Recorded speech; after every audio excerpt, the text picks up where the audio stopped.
Oh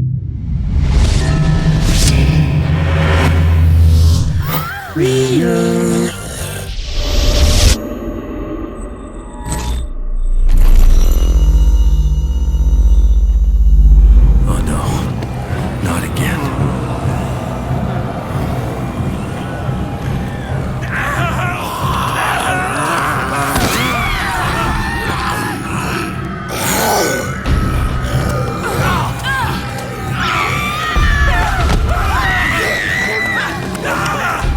Hold on tight, Katie.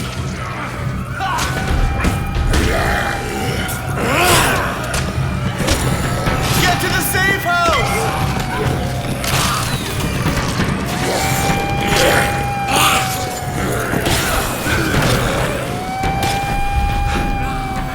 I'm a big boy now.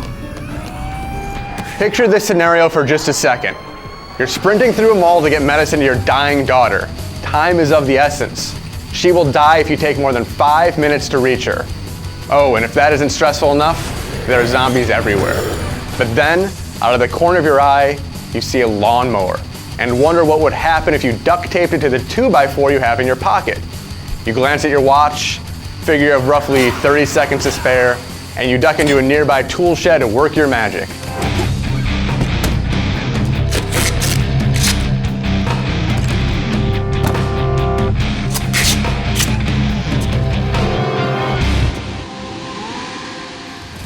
And that is the beauty of Dead Rising 2. Beneath the dour circumstances in which you struggle for survival is a goofy, lighthearted game that continually rewards you for using your imagination and conducting some good old-fashioned zombie genocide. There's nothing quite like Dead Rising, and it's a pleasure to see every delicious secret this ridiculous sequel holds.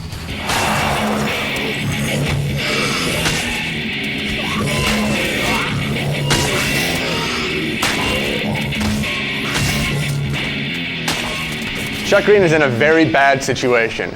His daughter Katie was bitten by a zombie and has to take medication every 24 hours or else she turns into a mindless monster. And if that's not lousy enough, Chuck is suspected of releasing a horde of zombies into a peaceful gambling metropolis. Still angry over his wife's death in the Vegas outbreak. Your goal in Dead Rising 2 is to keep your daughter alive while uncovering the truth behind this terrible crime.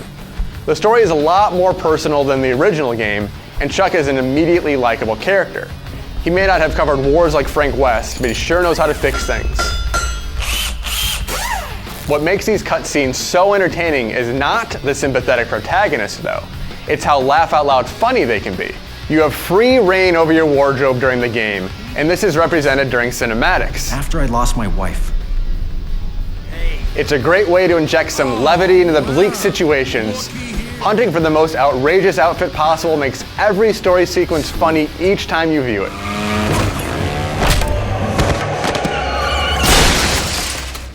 Thanks for the ride. And that irreverent attitude stretches through every aspect of this game.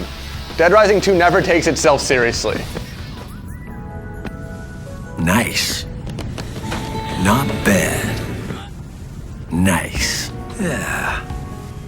Yeah, smooth. A weapon crafting system is the biggest change from the original game, and it makes zombie homicide, both of the casual and determined variety, ridiculously fun.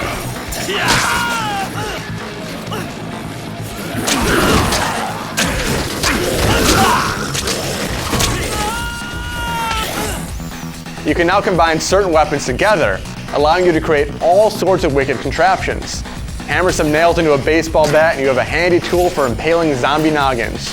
Or you can strap some chainsaws onto a motorcycle and slice right through your undead foes. There are lots of combinations in Dead Rising 2, and trying your hand at concocting silly weapons is a huge part of the appeal. There are some limitations to the system though. For instance, you can pour motor oil on a pair of boxing gloves for a flaming punch, but if you try this maneuver with gasoline instead, it doesn't work. But even with these logical inconsistencies, weapon crafting provides a huge pool of entertainment.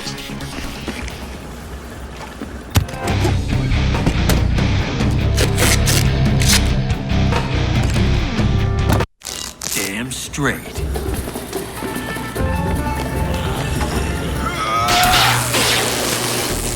But there's a lot more to Dead Rising 2 than just discovering new ways to torture these brain-craving husks of humanity. Although this is an open-world game, it is also very structured. Objectives pop up all the time, and you have a limited amount of time to complete them. If you're too slow, they disappear forever. It's a punishing system that can be quite stressful at times, but it's also the driving force of this enthralling adventure. You rarely have the time to rest on your laurels in Dead Rising 2, which creates a frantic atmosphere as you continually run from one objective to the next. It may sound strange to give players all these great tools to kill zombies, and then limit how much time they have to mess around, but it's not quite as restrictive as it sounds. Most of your objectives are optional, and you can ignore these entirely without any repercussions. You have plenty of time to slice and dice your foes until an unskippable mission comes up, so those who just want to spill blood have nothing to worry about. Furthermore, if you don't want to complete any objectives at all, there's a unique ending designed just for players who want to kill zombies and not worry about anything else. But the flexibility of Dead Rising 2 gets much deeper. As you kill zombies and complete objectives, you level up. Chuck starts out slow and weak, but he's an unstoppable killing machine by the time you reach the maximum level of 50. Your life and strength goes up, and you even earn martial arts moves to take down your enemies with fists. Unfortunately, hand-to-hand combat isn't as dynamic as it was in the first game. You don't have a lariat or a German suplex this time, nor can you walk on zombies' heads or disembowel them. The new moves you learn are still effective, but they aren't nearly as stylish.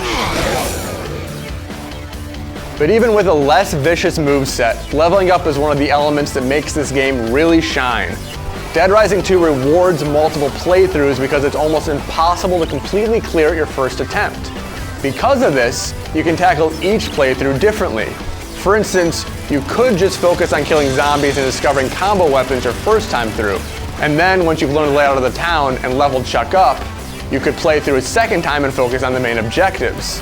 It's a great system, and there are so many secrets buried within this game that you can be sure you'll see plenty of new things every time you replay it. Yeah! There are two main objective types in Dead Rising 2, survival rescue and psychopath killing. You will spend a lot of your time rescuing survivors in this game. These people are scattered throughout the malls and casino, and you have to convince them to return with you to the safe house. Luckily, they are smart enough to follow you and can even defend themselves if you hand them a weapon. But they can be awfully slow, so it can be frustrating when you have to be somewhere in a hurry and the slow survivor is taking his sweet time. Antoine will make you dinner! Psychopaths serve as the boss battles, and they prove that zombies are not nearly as bad as man. The best parts of these fights is the horrific backstories for each of these characters. For instance, one jerky meat is a former colleague of Chuck's, a fellow motocross rider. Hey, buddy. I heard you lost your wife in Vegas. I guess you suck at killing zombies, otherwise she'd still be around! Now that law and order have been banished from the zombie-infested land, he thinks it's fun to kill the surviving humans. Not cool. Hey! Over here! I'll race you for him.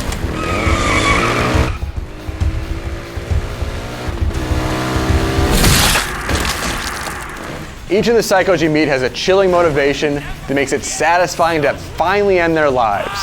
Number one! It's just a shame that combat isn't able to live up to the promise of their dark stories.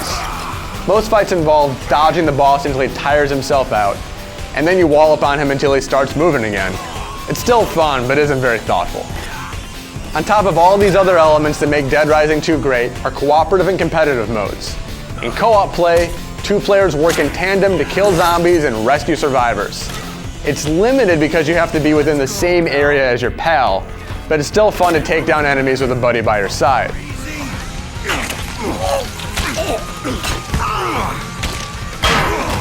Unfortunately, competitive mode isn't nearly as fun. You compete in a series of American Gladiator-inspired events, but the controls are loose and the game's uninspired. At least you can carry over the money you earn in the single-player game, but it's really not worth the effort. Dead Rising 2 does have a number of issues that have carried over from the previous installment. You still can't place a waypoint on the map, so you better learn your way around these malls and casinos. Let's go! The up-close combat can still be finicky at times. It's not a huge deal, but you will inexplicably fail to connect on point-blank attacks once in a while. And finally, there are lots of load times. Every time you enter a new area, you have to suffer through a load screen, which certainly breaks up the fine pacing. But other than those stumbles, Dead Rising 2 offers just as much fantastic fun as its predecessor. The addictive structure moves you relentlessly forward.